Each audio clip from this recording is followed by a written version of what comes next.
Hi everyone, I'd like to introduce you to the VETair Classic from Burtons. This is our oil-free compressor. Oil-free means less maintenance required. If we have a look at the back of the machine, here we can see we have an extension bar. This is the lead that plugs into your wall outlet. On-off switch here.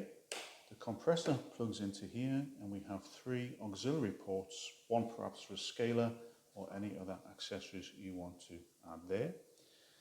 Here we have the water bottle. Now, when we fill the water bottle, we need to have a look again at the front of the machine, and you'll see there is a on-off switch here. This allows the pressure from the tank to flow through the system. To fill the water bottle, we make sure that's in the horizontal position. We can then depressurize the water bottle by pulling on the plunger, remove the assembly, take it all of the way out, and then we can fill our bottle. Now, depending on the protocols and your practice, you may want to add a 2% chlorhexidine solution to that. That could help prevent any bacteria buildup within the system. At the very least, this needs to be filled with either distilled or purified water. Once filled, we can insert the assembly.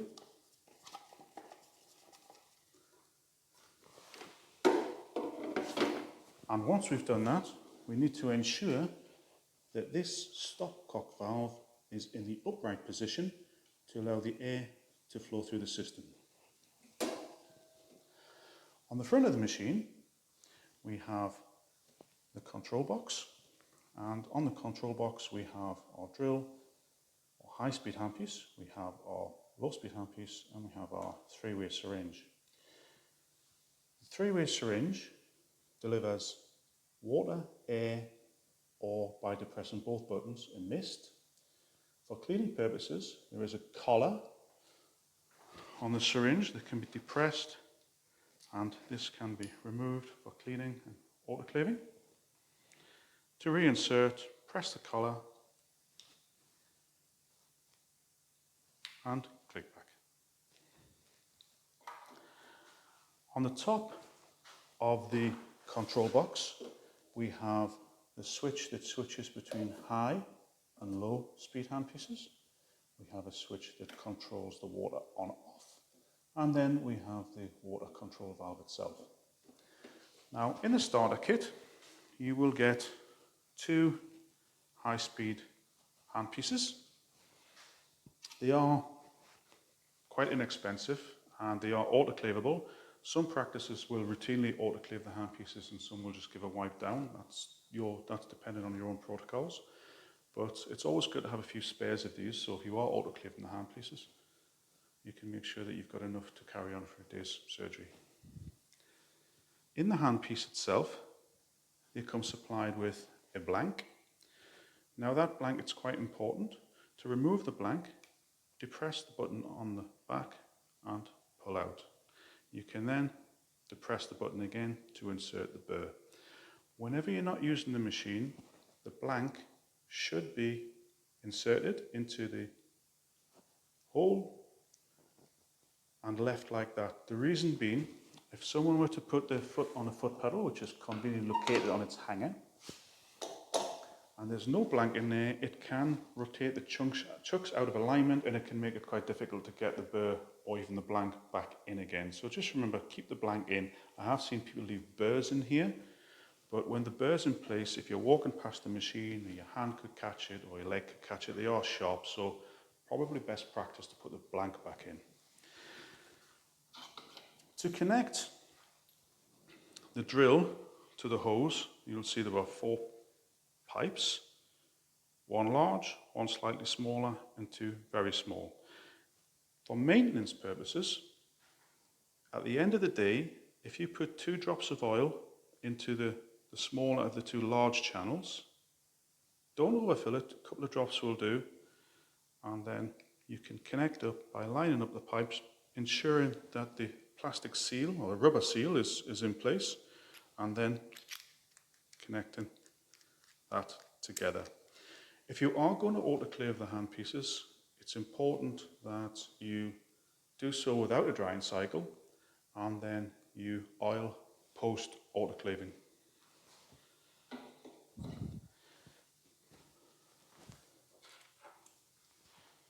The low speed or polisher that comes with the system comes like so. To connect that together, simply click. Once you need to remove it, there is a small button to be depressed there, and that can be taken off. On the bottom of the polisher, there is a ring that will forward or reverse depending on where that screw head is.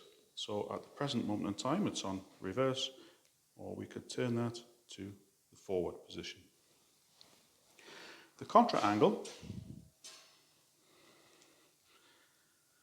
has two sections. Now, to connect this together, if you insert that into the turret, and it will sit like that, and then you can marry that up,